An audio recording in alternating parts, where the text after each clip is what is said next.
তো আবার তোমাদেরকে স্বাগত নতুন একটি ভিডিওতে। তো আজকের আমরা আপডেট জেনে নেব। তো পরশু দিনই আমাদেরকে জানিয়ে দেওয়া হয়েছিল যে WBMCCর তরফ থেকে যে নিটের কাউন্সেলিং আটকে গিয়েছে। এবার নিটের কাউন্সেলিং আটকে যাওয়ার পরে সেই দিনই MDSের কাউন্সেলিংও আটকে গিয়েছিল। তারপর থেকে WBMCCর তরফ থেকে কোনো আপডেট আসেনি এবং তারা ছাত্রদের কাছে কারণটা জমা খরচ দেওয়ারও চেষ্টা করেনি।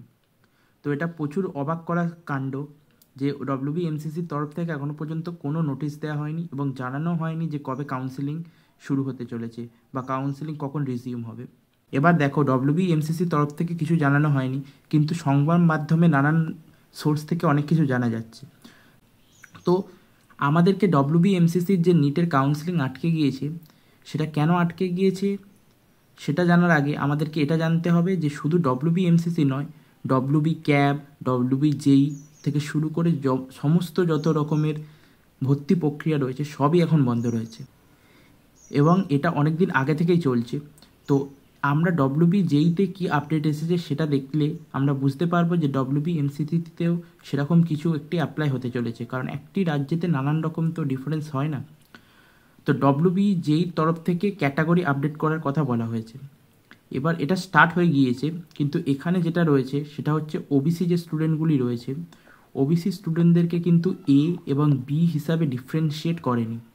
এবার তোমরা জানতে চাইতে পারো যে ওবিসি A বা ওবিসি B হিসাবে যদি এরা ডিফারেন্সিয়েট না করতে চায় তাহলে এটা কেন অপশানটি খুলেছে। দেখো, সামনের যে ডেটটি রয়েছে সেটি 25 তারিখ রয়েছে নেক্সট হিয়ারিং। তো নেক্সট হিয়ারিং 25 তারিখের আগে WBJEE ওবিসিদের কাছ থেকে তাদের ডকুমেন্টস চেয়ে নিচ্ছে। হয়তো তারা এটাকে পরবর্তীকালে চেঞ্জ করতে পারে, কিংবা তাদের কাছে অপশান রয়েছে যে তারা পরে নিজেরাই ওটাকে ডিফারেন্সিয়েট করে দেবে যে কোনটা ওবিসি A, কোনটা ওবিসি B বা 7% মেনে। এই দুটোর মধ্যে কোনটি হবে এখনও পর্যন্ত কোনো বডি নিজে থেকে ক্লিয়ারলি বলেনি। এবার আসি WBMCCর ক্ষেত্রে। তো এমসিসির ক্ষেত্রে যে রেজাল্টটা আশা করি আজ তো বার হচ্ছেই না। তো যারা যারা আজকের রেজাল্টের অপেক্ষা করছো তাদেরকে জানিয়ে দিই যে আজ কোনো কাউন্সিলিংয়ের রেজাল্ট আসবে না। এবং এই যে আইনি জটিলতাটি হয়েছে এটির জন্য কতদিন আমাদের ওয়েট করতে হবে তার ঠিক নেই।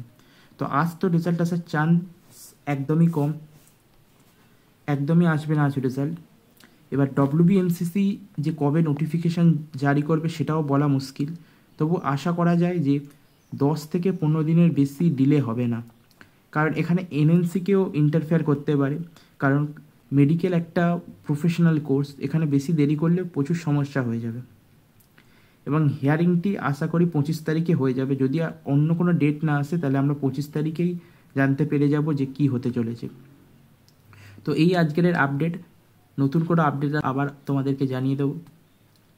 তো এই পর্যন্ত থাকলো, চ্যানেলকে সাবস্ক্রাইব করো।